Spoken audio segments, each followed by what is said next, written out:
होता यह है कि नरेंद्र मोदी जो है वो लक्षद्वीप जो कि मालदीव्स के बिल्कुल नज़दीक इंडिया का एक आइलैंड है वहाँ पे विज़िट के लिए जाता है और उस विज़िट की तस्वीरें सोशल मीडिया के ऊपर पोस्ट करता है। उस पोस्ट करने के बाद सोशल मीडिया के ऊपर पूरी एक वॉर ट्रिगर हो जाती है कि मोदी जो है उसने इंडिया जो है उनके जो टूरिस्ट हैं उनको कोशिश की है कि वो बजाय मालदीव्स के जाने के लक्षद्वीप में आए। यहाँ से कंट्रोवर्सी स्टार्ट होती है और इस कंट्रोवर्सी का बैकग्राउंड जो है वो सिर्फ ये नहीं है बल्कि इससे पहले मालदीव्स के अंदर जो रीसेंट इलेक्शंस हुए हैं उन इलेक्शंस के अंदर यहाँ पे एक pro China president doctor Muizzu जो हैं उनको मालदीव्स की आवाम जो है उन्होंने सिलेक्ट किया है। उनकी सिलेक्शन के बाद यहाँ पे इंडिया आउट पॉलिसी जो है वो पूरे तरीके से अपने पूरे शदोमत के साथ जारी होना शुरू हो गई। अब इस विज़िट के बाद ट्विटर के ऊपर और सोशल मीडिया प्लेटफॉर्म्स के ऊपर पूरी कैंपेन्स चलती हैं। मालदीव्स वर्सेस इंडिया एक टग ऑफ वॉर स्टार्ट हो जाती है। हम इस वॉर में जाने की बजाय सबसे पहले समझते हैं कि मालदीव्स जो है वो हमारा वाहिद ऐसा साउथ एशियन कंट्री है जहाँ पे दूसरे साउथ एशियन कंट्रीज़ के जो लोग हैं वो यहाँ पे मुलाजमत के लिए आते हैं, यहाँ पे रोज़गार कमाने के लिए आते हैं। मालदीव्स की जो ओरिजिनल पॉपुलेशन है वो तो 5.5 लाख है, लेकिन यहाँ पे तकरीबन 4 से 5 लाख मज़ीद लोग जो हैं वो इनकी वर्क फोर्स के अंदर यानी यहाँ पे मुलाजमत कर रहे हैं और अपनी रोज़ी रोटी कमा के फ़ॉरेन रेमिटेंसेस इकट्ठे करके वापस अपने मुल्कों के अंदर भेज रहे हैं। इन ममालिक में सबसे पहले नंबर पे तो बांग्लादेश है, लेकिन दूसरे नंबर पे इंडिया है। इंडिया के 33,000 लोग मालदीव्स के अंदर काम कर रहे हैं मुख्तलिफ़ कैपेसिटीज़ के अंदर। कुछ टूरिज़म इंडस्ट्रीज़ के अंदर हैं, कुछ एजुकेशन के अंदर हैं, कुछ हेल्थ के अंदर हैं।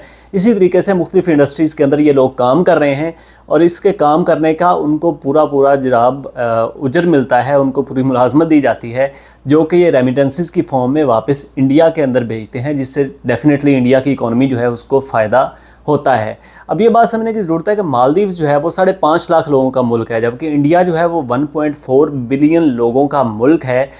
इसीलिए मालदीव्स जो है उसके ज़्यादातर फूड, इंफ्रास्ट्रक्चर, हेल्थ, एजुकेशन ज़्यादातर इंडिया के ऊपर डिपेंडेंट रही है हिस्टोरिकली। उसकी यही वजह है कि चूँकि ये छोटा मुल्क है, इंडिया जो है वो बहुत करीब पड़ता है, इसीलिए ये लोग प्रेफर करते हैं कि अगर कोई हेल्थ का मसला है या एजुकेशन हासिल करनी है या कोई भी और इंफ्रास्ट्रक्चर वगैरह का मसला है तो उसके लिए सबसे पहले ये लोग इंडिया को ही अप्रोच करते हैं। लेकिन ये सारा कुछ इंडिया उनको बग़ैर मुआवजे के नहीं देता। यही वो टेक्निकल पॉइंट है जो बहुत सी डिबेट्स के अंदर मिसिंग है कि मुल्कों के ताल्लुकात जो हैं वो कभी भी एहसान के तौर पे नहीं होते। ऐसा नहीं होता कि एक मुल्क जो है, बड़ा मुल्क जैसे इंडिया जो है, वो एक छोटे मुल्क के ऊपर जैसे मालदीव्स है उसके ऊपर कोई एहसान कर रहा हो, उसके ऊपर एहसान करके उसको कोई ना कोई चीज़ें जैसे हेल्थ, एजुकेशन, इंफ्रास्ट्रक्चर या कोई भी इवन जो फाइनेंशियल एड है वो भी प्रोवाइड कर रहा हो। मुल्कों के ताल्लुकात हमेशा इंटरेस्ट की बेस पे होते हैं और ये मालदीव्स जो है इसके जो इंडिया के साथ रिलेशंस हैं वो इसकी स्ट्रेटेजिक डेप्थ की वजह से है, वो इसकी स्ट्रेटेजिक लोकेशन की वजह से है। ये वो मेन पॉइंट है जिसको मैं आगे चल के अब एक्सप्लेन कर रहा हूँ कि स्ट्रेटेजिक लोकेशन मालदीव्स की जो है उसके लिए इंडिया की मजबूरी है कि वो मालदीव्स के साथ अपने ताल्लुकात ज़रूर अच्छे रखेगा। आपको पता है कि हमारा जो रीजन है एशिया जो है इसके अंदर करंटली एक पूरी वॉर चल रही है। वो वॉर ये है कि कौन इस एशिया का सरकोप बनेगा, कौन जो है वो एशिया का ताज पहनेगा। इसमें दो बड़े कंपेटिटर्स हैं, एक चाइना है और दूसरा जो इंडिया है। अब चाइना जो है उसने कॉन्स्टेंटली वो ट्राई करता रहा है कि वो भी मालदीव्स के साथ अपने अच्छे ताल्लुकात रखे। इंडिया भी कॉन्स्टेंटली ट्राई कर रहा है कि मालदीव्स के साथ उसके ताल्लुकात अच्छे होने चाहिए। तो हम इन दोनों के जो मुफादात हैं उन पे जाने से पहले मालदीव्स की लोकेशन को डिस्कस करते हैं कि मालदीव्स इतना इंपॉर्टेंट क्यों है। आपको समझने की ज़रूरत है कि मालदीव्स जो है वो एक आइलैंड नेशन है। इसके टोटल कोई 1000 आइलैंड्स हैं, उनमें से 200 आइलैंड्स जो हैं वो इनहिबिटेड हैं और इनमें से भी मेजर आइलैंड्स जो हैं उन पर रिजोर्ट्स बने हुए हैं। ये रिजोर्ट आइलैंड्स हैं जो कि मुख्तलिफ़ किस्म की टूरिज़म की इंडस्ट्री जो है उसको अट्रैक्ट करते होते हैं। अब ये जो आइलैंड नेशन है ये इंडियन ओशन के अंदर है। ये ओशन जो है आपको पता है कि पूरी दुनिया के अंदर जिसने भी कोई थोड़ी सी भी हिस्ट्री या कुछ फॉरेन पॉलिसी पढ़ी हुई है, जो लोग सी को कंट्रोल करते हैं वही लोग रीजन को कंट्रोल करते होते हैं, क्योंकि सी ही वो रूट है जिसके ज़रिए सारी की सारी ट्रेडिंग होती है दुनिया में आपस में।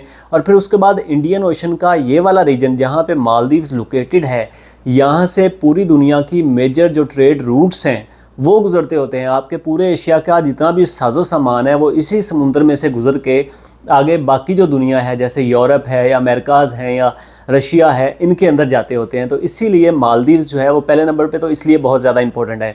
फिर दूसरे नंबर पे ये है कि मैरीटाइम सिक्योरिटी जो है, आपको पता है कि जितने भी ममालिक हैं जिनके इर्द गिर्द सी लगता होता है उनको अपने पानियों की हिफाजत जो है वो बहुत ज़्यादा चाको चौबंद होकर करना पड़ती है, क्योंकि किसी भी वक्त कोई भी दहशतगर्द जो है वो उन पानियों के ज़रिए घुस के उस मुल्क के अंदर जा सकता है। अब इंडिया की ये मजबूरी है कि वो मालदीव्स के साथ अच्छे ताल्लुकात रखे, क्योंकि उन्होंने अपनी मैरीटाइम सिक्योरिटी जो है वो तभी उनकी मेंटेन हो सकती है जब उनके इस आइलैंड नेशन के साथ ताल्लुकात अच्छे होंगे और ये मिल के इस इंडियन ओशन की सर्वेलेंस कर सकेंगे, ताकि ये जो 1.4 बिलियन वाला मुल्क है इसके लोगों की जो सबसे बड़ी चीज़ सिक्योरिटी होती है वो प्रिजर्व रहे। तो पहले नंबर पे मैंने आपको बताया कि किस तरीके से इसकी लोकेशन, और फिर दूसरे नंबर पे जो मैरीटाइम सिक्योरिटी है वो, और फिर तीसरे नंबर पे जो ट्रेड है वो भी मैंने आपको इसके अंदर डिस्कस कर दिया।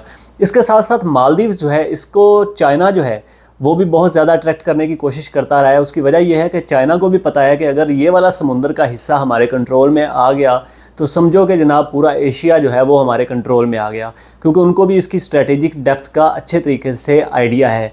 तो चाइना भी इनके ऊपर कोई एहसान नहीं कर रहा, उनके साथ ताल्लुकात अच्छे करके वो भी अपने इंटरेस्ट की वजह से, अपने मुफादात की वजह से इनके साथ अपने ताल्लुकात अच्छे करना चाहता है। और यहाँ पे मैं आपको एक इम्पॉर्टेंट बात बताता हूँ कि कोविड से पहले चाइना वो मुल्क था जहाँ के टूरिस्ट मालदीव्स के अंदर फर्स्ट नंबर पे थे, यानी फर्स्ट नंबर विजिटर्स जो थे सालाना कि कितने लोग मालदीव्स के अंदर विज़िट करते हैं, जो कि इस टाइम करंटली इंडिया है। इंडिया के लोग जो हैं वो सबसे ज़्यादा मालदीव्स के अंदर कोविड के बाद विज़िट करते हैं, लेकिन कोविड से पहले ये लोग चाइना के थे।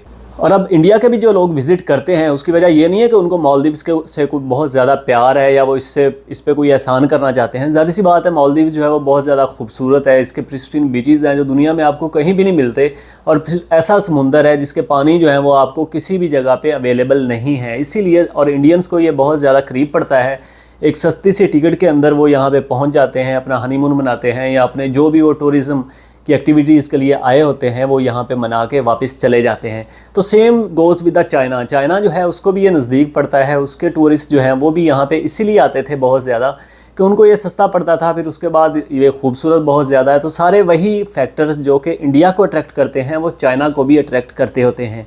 तो दोनों ममालिक जो हैं वो किसी भी तरीके से मालदीव्स के ऊपर कोई एहसान नहीं करते, बल्कि अपने अपने इंटरेस्ट की वजह से वो एक टग ऑफ वार की कैफियत में है, जिस टग ऑफ वार के दरमियान में इस टाइम मालदीव्स खड़ा हुआ है। यानी मालदीव्स वो विनिंग प्राइज़ उन्होंने ये समझ रखा है जो कि इस टग ऑफ वार में जीतने वाली टीम की तरफ जाएगा। अच्छा, अब चाइना जो है उसके लिए मालदीव्स क्यों ज़रूरी है? चाइना के लिए मालदीव्स इसलिए ज़रूरी है कि आपको पता है चाइना BRI बना रहा है, बेल्ट एंड रोड इनिशिएटिव। इस रोड इनिशिएटिव के थ्रू चाइना जो है वो पूरे जितने भी ममालिक हैं एशिया के उनको कनेक्ट करना चाह रहा है मिडल ईस्ट के साथ, और मिडल ईस्ट से निकल के आगे वो जो यूरोप है उसके साथ अल्टीमेटली कनेक्ट करना चाह रहे हैं।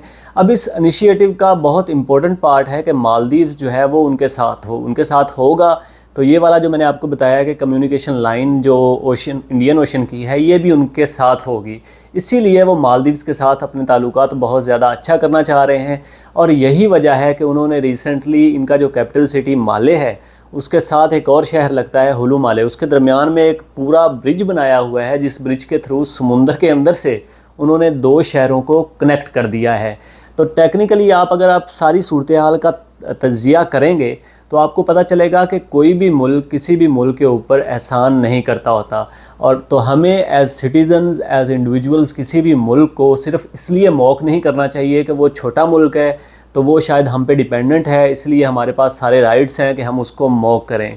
आपको पता होना चाहिए कि आपका बड़ा मुल्क जो है उसके अपने वेस्टेड इंटरेस्ट्स हैं, जिन इंटरेस्ट की वजह से वो इस छोटे मुल्क के साथ अपनी टाइज़ अच्छी करने की बेहतर से बेहतर कोशिश करता होता है, और आइंदा भी ये टसल इसी तरीके से रहेगी। लेकिन ये जो बड़े ममालिक हैं ये इस छोटे मुल्क के साथ इसकी स्ट्रेटेजिक लोकेशन, इसकी डेप्थ और यहाँ से मिलने वाले जो बेनिफिट्स हैं उन बेनिफिट्स की वजह से इसके साथ अपने ताल्लुकात अच्छे करने की कोशिश करता रहेगा। लेकिन अब इंडिया जो है वो इसको हेल्थ प्रोवाइड करता है, इंफ्रास्ट्रक्चर प्रोवाइड करता है, फाइनेंशियल एड भी प्रोवाइड करता है, लेकिन एट व्हाट कॉस्ट? उसकी कॉस्ट ये होती है कि इंडियन मिलिट्री जो है उसकी फ़िज़िकल प्रेजेंस है यहाँ पे मालदीव्स के अंदर। तकरीबन 98 इंडियन मिलिट्री के पर्सनल जो हैं वो डिप्लॉयड हैं मालदीव्स के अंदर। उसके साथ साथ जो इंडियन कोस्ट गार्ड है उसने उसको प्रॉपर ये इजाज़त मिली हुई है कि वो मालदीव्स के जो नेशनल डिफेंस फोर्स है उसके साथ मिल के इनकी मैरीटाइम सिक्योरिटी जो है दोनों ममालिक की उसकी सर्वेलेंस कर सकें। तो टेक्निकली इंडिया जो है वो अपनी ही हिफाजत के लिए यहाँ पे उसने अपनी मिलिट्री भी डिप्लॉय कर रखी है, और यहाँ पे अपने मैरीटाइम का जो कोस्ट गार्ड है उनको भी डिप्लॉय कर रखा है। तो इंडिया जो है उसने कोई भी एहसान नहीं किया हुआ, बल्कि उसने भी अपने इंटरेस्ट के लिए यहाँ पे जो चीज़ें हैं वो डिप्लॉय की हुई हैं और साथ साथ अपने ताल्लुकात मालदीव्स के साथ अच्छे रखे हुए हैं।